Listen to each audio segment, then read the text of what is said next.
آج ہمیں اپنی خوبصورتی کی فکر ہے. پیغمبر علیہ السلام کا ایک حکم نہیں، دو نہیں، تین اور چار نہیں، 5 حکم ہے پیغمبر علیہ السلام کے.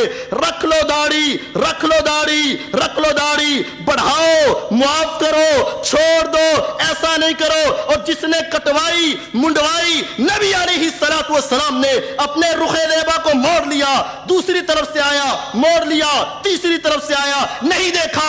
آقا میری طرف کیوں نہیں دیکھتے؟ کہا تیرا چہرہ دیکھنے کے قابل نہیں ہے. تجھے کس نے کہا ہے کہ اپنی داڑھی کو منڈواؤ؟ کہتا ہے میرے بادشاہ نے کہا ہے. کہا تیرے بادشاہ نے منڈوانے کا حکم دیا ہے، میں پیغمبر کے بادشاہ نے بڑھانے کا حکم دیا ہے. میں تو بڑھانے والوں کو پسند کرتا ہوں. آج کون ہے جو اپنے اس بناوٹی حسن کو چھوڑ کر محمد الرسول اللہ صلی اللہ علیہ وسلم کے حسن کو پسند کرے؟ یہ محبت ہے، یہ محبت ہے. اپنی خواہشات کو ترک کرو.